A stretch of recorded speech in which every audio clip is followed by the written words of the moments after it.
à tous. À Téléjeans, aujourd'hui, on parle de radio amateur, de campagne d'information sur l'alcool et de Zachary Richard, entre autres choses. Mais la radio amateur, d'abord. Il y en a 700 000 à travers le monde qui s'y intéressent, dont un roi, le roi Hussein de Jordanie, et un ex-candidat à la présidence des États-Unis, le sénateur Barry Goldwater. Au Canada, il y en a 22 000. 22 000 personnes qui sont susceptibles d'entretenir des communications radio entre elles, mais aussi des personnes qui se regroupent à l'intérieur de clubs et d'associations nationales.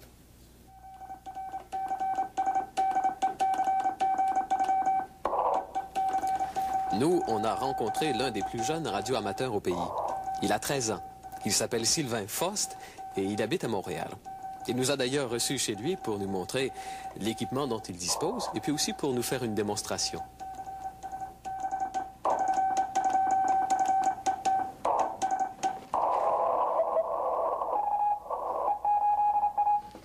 Oh.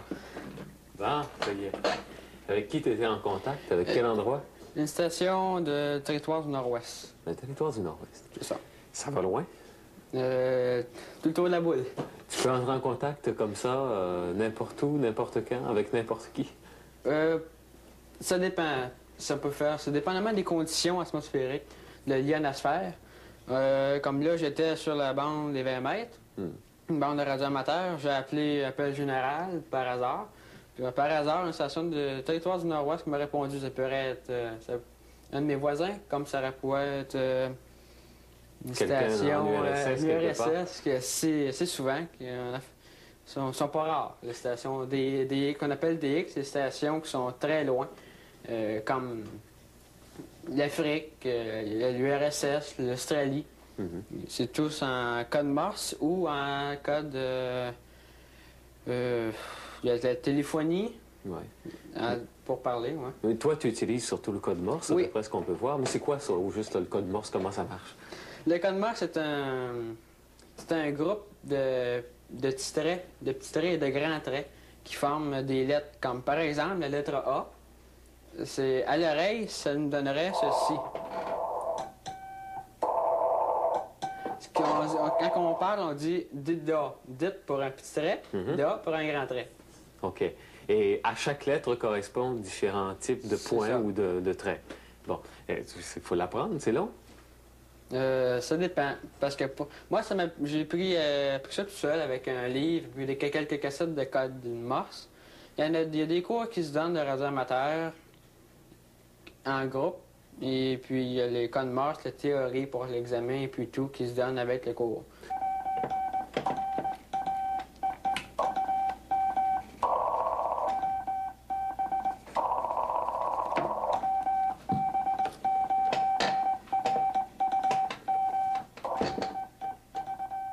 Ça m'a pris 5 ou 6 mois pour maîtriser le code Morse et la théorie. Mais il y en a des personnes, ça peut prendre plus de temps, dépendamment de l'âge et du temps qui portent pour apprendre. Toi, t'as quel âge? Moi, j'ai 13 ans présentement. T'as 13 ans? Oui. Puis ça fait pas plus qu'un an comme ça que tu t'intéresses aux radios amateurs? Non. J'ai eu un an, j'avais seulement que ces deux appareils ici, plus ces deux appareils ici. Et puis, il faisait quasiment le tour du monde. Mais là, en un an, je me suis ramassé tout ce qu'il y a dans la chambre ici. Mais quasiment gratuitement. Portes-tu ton temps à rien qu'à ça? Ou bien si tu fais d'autres choses aussi? Tu vas à l'école, j'imagine? Oh oui, je vais à l'école. Et après l'école, je suis toujours ici. Est-ce que tu as dû passer des tests ou des examens quelconques pour pouvoir communiquer avec les gens comme ça à travers le monde? Oui. Il y a deux types de licences ou de certificats qui existent au point de vue radio-amateur au Canada. Il y a le certificat radio-amateur et puis le certificat supérieur de radio-amateur. Et puis, le premier certificat qu'on peut passer, le premier du tout, on peut pas sauter du tout au deuxième, c'est le certificat de radio-amateur, le premier. Qu'on ça, 10 mots à la minute, le code Morse, examen écrit, théorie, etc., etc. Et là, on a le droit seulement, pendant un an, de faire du code Morse sur les bandes internationales, des appareils comme ceux-ci, ceux-là, le vert.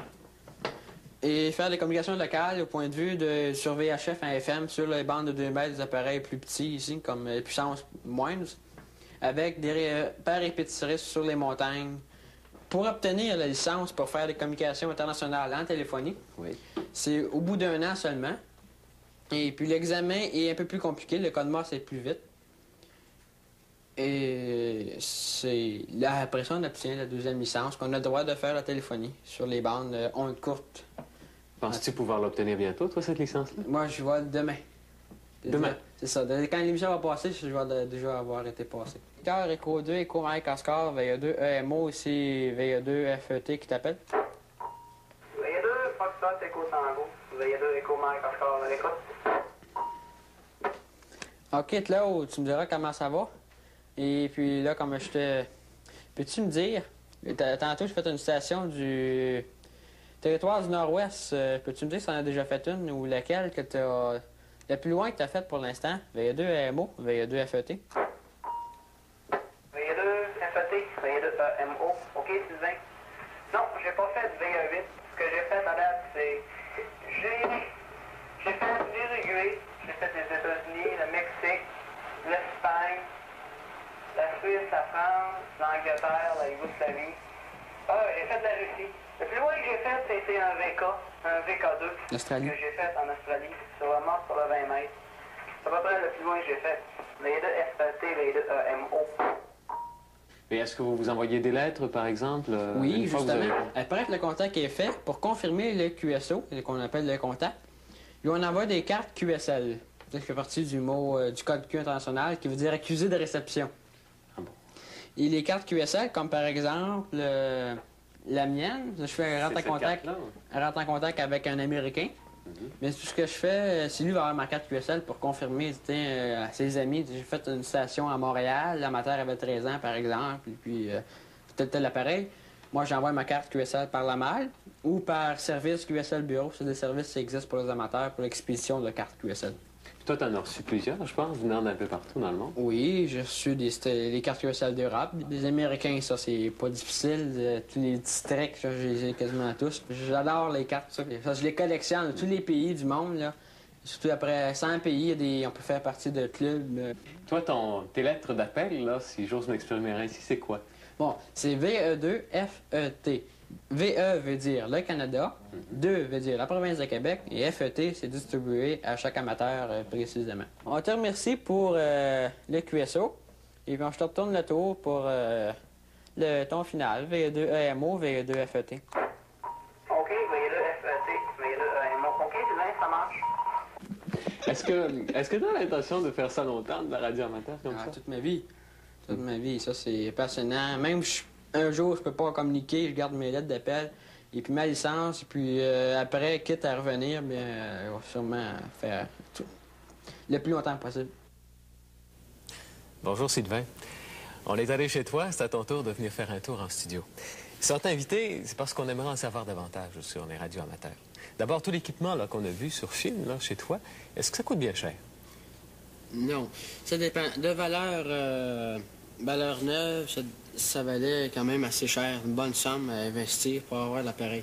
Mais la plupart des appareils que j'ai chez nous, c'est des appareils seconde main qui ont déjà été utilisés et puis que j'ai pu avoir pour des sommes très très basses ou qu'on m'a donné pour se faire de la place pour que les autres aient d'autres équipements. Vous faites des échanges entre radios amateurs? Oui, on fait des échanges, plusieurs sortes d'échanges. On peut des échanges matériels, des échanges de cartes postales. Bon. Ou les deux, plusieurs. On m'a dit que les radios amateurs, ça pouvait avoir une grande utilité. Dans quelles circonstances? Les circonstances, comme des catastrophes, comme au Guatemala, je crois qu'il y avait eu Un tremblement de terre? un tremblement de terre, Guatemala, c'est ça. ouais. Il y avait une station de radioamateur à Montréal, par hasard, qui avait entendu une station du Guatemala qui appelait un Mayday, c'est-à-dire un appel à l'aide. Et puis la station, c'est la première personne qui a pu avertir la Croix-Rouge internationale qu'il y avait un séisme au Guatemala. Et ça se produit assez souvent, des choses comme ça? Très souvent. Ah bon. Maintenant, il y a une différence, j'imagine, entre les radios amateurs et puis les amateurs là, de ce qu'on appelle le CB. C'est quoi, en fait, la différence? La différence, c'est pour commencer les CB dans les années 60, quand ça a commencé, quand c'était, je pourrais dire... Là, Inventé ou en tout cas instauré? Instauré, c'est ça. C'était pour les communications, pour les magasins commerciaux qui n'avaient pas tellement d'argent pour du système VHF, FM pour les communications. que maintenant, c'est rendu qu'ils sont au-dessus de 80 000 CBS dans la région de Montréal. Et puis c'est n'importe quoi. Ça sert... c'est l'utilisation quasiment... C'est illégal, ce qu'ils font présentement sur les bandes. Aujourd'hui, ça sert plus à ça. Ça sert juste pour quasiment du même erreur qu'ils font. Je pense que finalement, être un radio-amateur, c'est s'intéresser plus à l'expérimentation qu'à l'électronique. C'est ça. Bon. Ben, je te remercie beaucoup, Sylvain.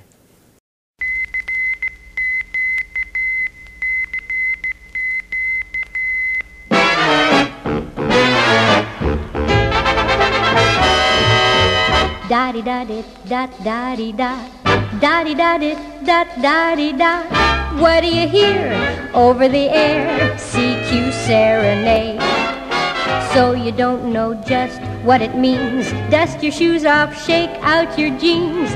Get on your feet, jump to the beat of CQ serenade. CQ has gone and brought us a new rhythm that's swinging all the cats by the ear.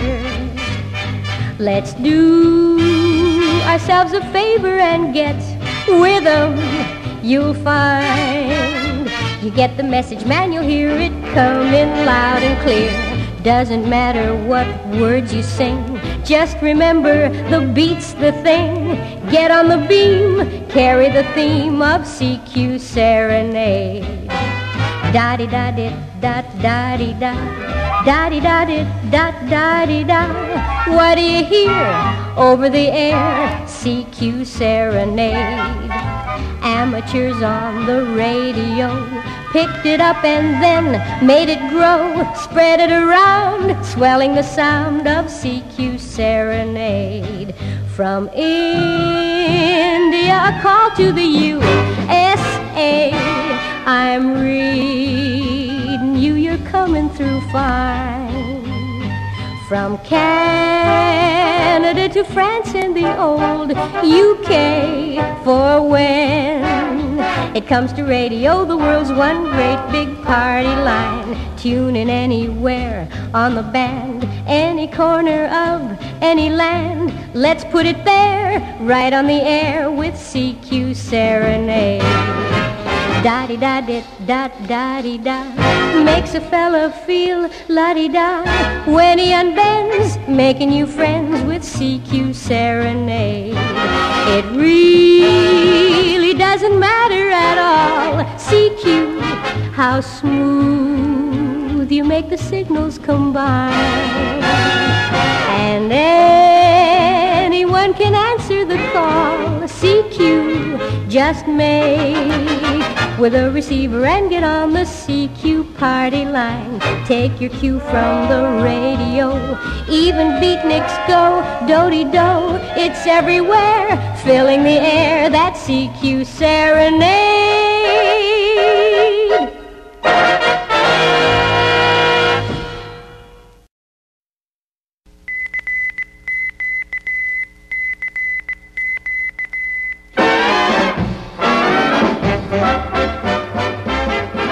Da-di-da-di, da-da-di-da, da-di-da-di, da-da-di-da.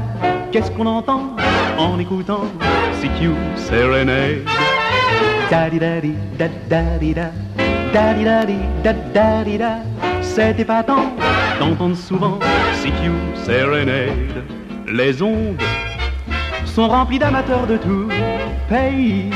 Le monde en est couvert et ne soyez pas surpris d'entendre ces amateurs qui se comprennent si bien.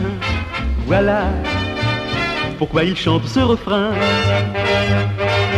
Da-di-da-di, da-da-di-da, da-di-da-di, da-da-di-da. On est content quand on entend ce joyeux refrain. Que vous soyez russe ou français, américain ou bien anglais, c'est la même chose quand on s'appelle CQ Serenade. On se comprend dans le monde entier, sans aucune difficulté. Dans toutes les langues, tout le monde s'arrange, c'est le même refrain. L'amour de la TS est fait pour nous, sacré. Il ne faudrait pas essayer de nous l'enlever. Si tous les pays faisaient comme les amateurs, ce serait un véritable bonheur. Si dans le monde tous les gars disaient comme nous, da da di da, on serait heureux comme des rois, on n'aurait plus de tracas. Plus besoin de la bombe atomique, ce serait curieux, ce serait comique. Les présidents, les dictateurs chanteraient tous en chœur.